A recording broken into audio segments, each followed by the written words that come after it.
కవిత త్వరలో కొత్త పార్టీ పెట్టనుందా? అసలు స్థానిక సంస్థలకు సంబంధించి కవిత పార్టీకి సంబంధించి లేకపోతే కవిత పెట్టబోయే పార్టీ తరపు నుంచి ఎవరైనా పోటీ చేస్తారా? అసలు స్థానిక సంస్థల్లో కవిత ఏ నిర్ణయం తీసుకోబోతుంది? ఇట్లా మొత్తం విషయాలపై మనతో మాట్లాడడానికి జాగృతి సీనియర్ నాయకులు తానిపర్తి తిరుపతిరావు ఉన్నారు. అన్న నమస్తే. ఏంటి పార్టీ గురించి చాలా వరకు వార్తలు వస్తున్నాయి. దసరా రోజు పార్టీ అనౌన్స్మెంట్ అనుకుంటూ కూడా చాలా వార్తలు వస్తున్నాయి. నిజం ఉందా ఏంటి? ఏం చెప్తారు? ఇప్పుడు కవిత గారిని సస్పెండ్ చేసిన తర్వాత మరి వారి యొక్క ప్రయాణం ఎటు ఏమిటి? ఎందుకంటే వారికి ఎట్లయినా ఒక రాజకీయ వేదిక అనేది అయితే అవసరం ఉంటుంది. మరి వారు వేరే పార్టీలో చేరుతారా లేదా కొత్త పార్టీ పెడతారా అనేటువంటి ఒక చర్చ అనేది రాష్ట్ర వ్యాప్తంగా జరుగుతున్నది. సరే, ఏదేమైనా కానీ వారు ఒక మంచి నిర్ణయం అయితే తొందరలోనే తీసుకుంటారు. అంటే కవిత ఆవేశపడింది లేకపోతే పార్టీ వదిలిపెట్టి అటు కేసీఆర్ని వదిలిపెట్టి ఏం సాధించింది? కవిత పార్టీ పెడితే ఎవరు జాయిన్ అవుతారు? కవితకు స్కోప్ ఉందా అని చెప్పేసి కూడా చాలా రకాలుగా బీఆర్ఎస్ నాయకులు చెప్తున్నారు. ఏం చెప్తారు వాళ్ళకి? ఇప్పుడు కవిత గారు ఇప్పుడు కొత్తగా రాజకీయాల్లోకి రాలేదు. తెలంగాణ జాగృతి అనే సంస్థను స్థాపించి 20 సంవత్సరాలు అంటే 2 దశాబ్దాలు దాటిపోయింది. ఈ 2 దశాబ్దాల కాలంలో తెలంగాణ జాగృతి ద్వారా అనేక కార్యక్రమాలు చేయడం జరిగింది. అనేక కార్యక్రమాలు రాష్ట్రంలోని అంబేద్కర్ విగ్రహాన్ని అసెంబ్లీలో పెట్టాలని చెప్పేసి మొట్టమొదటిసారిగా వారే డిమాండ్ చేసి 48 గంటల దీక్ష చేసి సాధించి చూపెట్టిండ్రు. తర్వాత బతుకమ్మ అనేటువంటి అంశాన్ని తీసుకొని అది విశ్వవ్యాప్తంగా బతుకమ్మను మన సంస్కృతిని అంతా కూడా ప్రపంచవ్యాప్తం చేసినటువంటి వారు. ఉద్యమంలో కూడా చాలా కీలకంగా వ్యవహరించారు. అనేక పోరాటాలు చేశారు. రకరకాల సమస్యల మీద అనేక పోరాటాలు చేయడం కూడా జరిగింది. ఒక సందర్భంలో తెలంగాణ జాగృతి అనేది బీఆర్ఎస్ పార్టీ చాలా వీక్ ఉన్న నియోజకవర్గాలలో కూడా తెలంగాణ జాగృతి అనేది చాలా విస్తృతం అయింది ఆ రోజుల్లో. సో కనుక కవిత గారికి స్కోప్ ఉందా లేదా అని అంటే అది నాకు లేదు. ఎందుకంటే తప్పనిసరిగా కవిత గారికి చాలా చక్కటి స్కోప్ ఉంటుంది. వారికి చక్కటి ఆదరణ కూడా ఉంటుంది ప్రజల్లో. జాగృతి అంటే దాదాపు ఒక సాంస్కృతిక శాఖ లాగా నడిపించారు. ప్రభుత్వం వచ్చిన తర్వాత జాగృతిని మొత్తం నిర్వీర్యం చేశారు కేసీఆర్. జాగృతి సమాంతరంగా ఎదుగుతుందని చెప్పేసి నిర్వీర్యం చేశారు అని చెప్పేసి కవిత కూడా చాలా సందర్భాల్లో చెప్పిన పరిస్థితి. సో ఇప్పుడు జాగృతిలో జాయిన్ అయ్యే వాళ్ళు అంటే ఏది కవిత మీద ఏ నమ్మకంతో జాయిన్ కావాలి? అసలు పార్టీ పెడతారని చెప్పేసి కూడా ప్రచారం జరుగుతుంది. ఒకవేళ పార్టీ పెడితే ఎలా ఉండబోతుంది? మరో పక్కన స్థానిక సంస్థల ఎన్నికలకు సంబంధించి కూడా ఏమైనా ప్లాన్ చేస్తున్నారా పోటీ చేయడానికి? లేకపోతే ఇండిపెండెంట్గా ఆయన మద్దతు తెలపడానికి ఎట్లా ఉంది? ఇప్పుడు తెలంగాణ జాగృతి గతంలో ఏ పాత్ర అయితే పోషించిందో అంతకు కొంత భిన్నమైనటువంటి పాత్ర పోషించబోతున్నది. ఎందుకంటే తెలంగాణ జాగృతి అనేది ఒక ఎన్జిఓ స్వచ్ఛంద సంస్థగా ఉన్నది. కానీ కాలక్రమంలో ఏమైందంటే ఒక సామాజిక సంస్థగా మారిపోయింది. మేము ఆ రోజు తెలంగాణ జాగృతి స్థాపించిన రోజు మేము ఒక 5 ఆశయాలు పెట్టుకున్నాం. ఆ రోజు history, culture, health, youth and women అనేటువంటి ఒక 5 అంశాల మీద ఏర్పడ్డటువంటి ఒక స్వచ్ఛంద సంస్థ. మరుగున పడ్డటువంటి చరిత్రను వెలుగులోకి తేవాలి, తెలంగాణకు సంబంధించినటువంటి సాంస్కృతిక అంశాలను వెలుగులోకి తేవాలి, మహిళలు, యువకులు వాటన్నిటి మీద పనిచేయాలనేటువంటి ఉద్దేశంతో ఆ రోజు వారు సంస్థను స్థాపించి ఆ మేరకు పనిచేయడం జరిగింది. రీసెంట్ టైమ్స్లో ఏమవుతుందంటే సమాజంలో ఒక సామాజిక ఉద్యమాలు అనేటివి బలంగా వస్తూ ఉన్నాయి. ముఖ్యంగా ఇప్పుడు 42% రిజర్వేషన్ల అంశం అనేది తెరపైకి వచ్చింది. ఈ అంశం మీద కూడా కవిత గారు చాలా గట్టిగా ఫైట్ చేయడం జరిగింది. అంతకుముందు కూడా బీసీ సంఘాలు ఎంత ఫైట్ చేసినప్పటికీ కూడా తెలంగాణ జాగృతి ఆధ్వర్యంలో కవిత గారు ధర్నా చేయడం జరిగింది, దీక్ష చేయడం జరిగింది, ప్రభుత్వాన్ని డిమాండ్ చేయడం జరిగింది. ఒక దశలో అయితే రైలు రోకోకు పిలుపునివ్వడం జరిగింది. ఆ మేరకు ప్రభుత్వం కూడా స్పందించి వాళ్ళు ఇది గవర్నర్ చేత ఆర్డినెన్స్ కూడా పంపడం జరిగింది, అసెంబ్లీలో తీర్మానం చేయడం జరిగింది, రాష్ట్రపతికి పంపడం జరిగింది. ఇవన్నీ కూడా కవిత గారు సాధించినటువంటి విజయాలు. కనుక ఇప్పుడు ఇది ఒక సామాజిక సంస్థగా చెప్పవచ్చు ఈ రోజు వరకు అయితే. రేపటి నుంచి ఏముంటుందో తెలియదు. అంటే ఇప్పటికి కూడా ప్రజలలో ఒక చర్చ జరుగుతుంది. కేవలం ఇదంతా ఒక డ్రామా, కుటుంబ సంబంధించి ఒక డ్రామా నడుస్తుంది.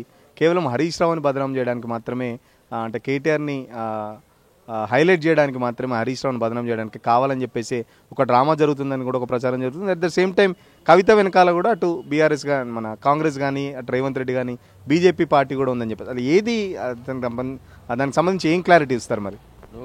ఒకటి స్పష్టం ఏంటంటే కవిత గారు బీజేపీ ఉన్నదనేది అది ఆరోపణ కాదు. ఎందుకంటే బీజేపీ వారిని ఇబ్బంది పెట్టినటువంటి సందర్భం మనం చూసినాం. జైల్లో పెట్టినటువంటి పార్టీ బీజేపీ.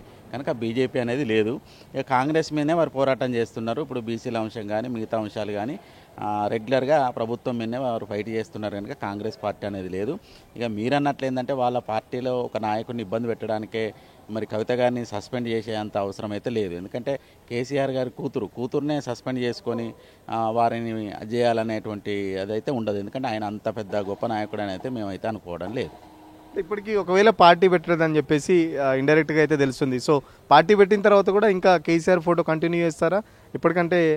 ఎందుకంటే ఒక్క నాయకుడు రెండు పార్టీలకు నాయకుడిగా అయితే ఉండలేడు, అటు బీఆర్ఎస్కి లేకపోతే మీరు పెట్టబోయే కొత్త పార్టీకి సంబంధించి. కేసీఆర్ ఫోటోకి సంబంధించి ఏదైనా స్పష్టమైన నిర్ణయం తీసుకున్నారా కవిత ఇప్పటికి? ఇప్పుడు తెలంగాణ జాగృతి ఇదివరకు కవిత గారు ప్రెస్ మీట్లో ఏం చెప్పిందంటే, తెలంగాణ జాగృతి బీఆర్ఎస్ పార్టీ రెండు కేసీఆర్ గారికి రెండు కళ్ళ లాంటివి. మాకు మా జాగృతి సంస్థకు జయశంకర్ గారు, ఉద్యమ నాయకులు కేసీఆర్ గారు కూడా మాకు కూడా ఇద్దరు ఆదర్శప్రాయులు. మా సంస్థ వారి నాయకత్వంలో, వారి ఆధ్వర్యంలో వారికి సపోర్టుగా కొంత పనిచేయడం జరిగిందని చెప్పేసి వారు స్పష్టంగా చెప్పడం జరిగింది. ఇక మీరు అడుగుతున్నట్టు ఏంటంటే, ఒకవేళ పార్టీ పెడితే, పొలిటికల్ పార్టీ పెట్టినప్పుడు ఏంటంటే పార్టీకి కొన్ని నిబంధనలు ఉంటాయి. ఆ నిబంధనల మేరకే మా పార్టీ ఉంటుంది తప్ప వేరే రకంగా ఉండదు. అంటే ఇప్పటికి కూడా తెలంగాణ జాగృతికి సంబంధించి పెద్ద ఎత్తున నాయకులు అయితే ఏం జాయినింగ్స్ లేవు. పెద్ద ఎత్తున అంటే ఆర్థికంగా బలంగా ఉన్నవాళ్ళు లేకపోతే రాజకీయంగా ఉన్న వాళ్ళు నాయకులు అయితే ఎవరు కనబడతలేరు. ఎట్లా మరి నాయకత్వాన్ని ఎట్లా పెంచుకోబోతున్నారు? జాయినింగ్స్ కూడా సంబంధించి ఏం క్లారిటీ లేదు. వివిధ పార్టీల నుంచి చాలా వరకు బీసీ సంఘాల నేతలను కూడా కవిత గారు ఇప్పటికే కలిసారు. బట్ జాయినింగ్ సంబంధించి పెద్దగా ఆశాజనకంగా అయితే లేదు. సో జాగృతి భవిష్యత్తు ఎట్లా ఉండబోతుంది? కవితను నమ్ముకొని వేరే పార్టీ నుంచి నాయకులు వస్తారని మీరు ఎక్స్పెక్ట్ చేస్తున్నారా? తప్పకుండా అండి. ఇప్పుడు ఎందుకంటే కవిత గారు ఇంకా పార్టీ ప్రకటించలేదు, పార్టీ పెట్టలేదు. పార్టీ పెట్టిన తర్వాత జాయిన్ అవుతారు, కానీ పెట్టకముందే జాయిన్ అవ్వడం అనేది ఎక్కడ ఉండదు. ఇప్పుడు ఏంటంటే తెలంగాణ జాగృతి ఒక సంస్థగా ఉన్నది కనుక ఈ సంస్థలో ఉండేటువంటి కార్యకర్తలు అంతటా ఉన్నారు. మాకు అన్ని జిల్లాలో కార్యవర్గాలు ఉన్నాయి. తర్వాత గ్రామ స్థాయికి కూడా సంస్థ విస్తరించడం జరిగింది. సంస్థ కార్యక్రమాలు కూడా కొనసాగుతున్నాయి అంతటా. కాకపోతే మీరు అన్నట్లు ఏంటంటే రాజకీయ నాయకులు, పేరు మోసినటువంటి వాళ్ళు, పెద్ద పెద్ద వాళ్ళు రాలేకపోతున్నారు. అంటే పార్టీ పెడితే వస్తారు, పెట్టనప్పుడు రారు కదా. అంటే స్థానిక సంస్థలకు సంబంధించి ఏమైనా స్పష్టమైన వైఖరి తీసుకున్నారా ఇప్పటికీ? అంటే పోటీ చేసే ఆలోచనలు ఏమన్నారా? ఎందుకంటే ఇప్పటికే నోటిఫికేషన్ కూడా సంబంధించి ఆల్రెడీ ఆ నోటిఫికేషన్ కూడా వచ్చింది. సో ఏమైనా నిర్ణయం తీసుకున్నారా పోటీ చేసే అవకాశంపై? ఏదైనా వారు పార్టీ పెట్టినప్పుడే ఉంటుంది నిర్ణయం అనేది. పార్టీ పెట్టకముందు ఇవన్నీ ఆలోచనలు ఏముండవు. ఖచ్చితంగా పార్టీకి సంబంధించి కవిత గారే త్వరలో అనౌన్స్ చేస్తారు. దసరా వేదికగా ఆ పార్టీ అనౌన్స్మెంట్ కూడా, కొత్త పార్టీకి సంబంధించి ఒక అనౌన్స్మెంట్ అయితే వస్తుందని ప్రచారం జరుగుతుంది. దానికి సంబంధించి అదే నిజమని కూడా చెప్పుకోవచ్చు. ఎందుకంటే జాగృతి గత 20 సంవత్సరాలుగా సాంస్కృతిక లేకపోతే కల్చరల్ లేకపోతే సాంస్కృతిక కాకపోతే లేకపోతే యువతకు దీనికి సంబంధించే జాగృతి చాలా వరకు ప్రోగ్రామ్ చేసింది. రాజకీయాల్లో భాగంగా కూడా చాలా వరకు అంబేద్కర్ విగ్రహం కానీ లేకపోతే మొన్నటికి మొన్న బీసీ ఇష్యూస్ కూడా కవిత చాలా వరకు కవర్ చేస్తుంది. సో ఖచ్చితంగా పార్టీ పెట్టే ఆలోచనలో కవిత ఉన్నారు. దానికి సంబంధించి నాయకులతో ఎప్పటికప్పుడు చర్చలు కూడా జరుగుతున్నాయి. గ్రౌండ్ లెవెల్లో మొత్తం పార్టీ ఏర్పాట్లకు సంబంధించి పనులన్నీ పూర్తయ్యాయన్నట్టు తెలుస్తుంది. సో కేసీఆర్ ఫోటోకి సంబంధించి కూడా కవిత ఆల్రెడీ ఒక నిర్ణయం తీసుకున్నారు.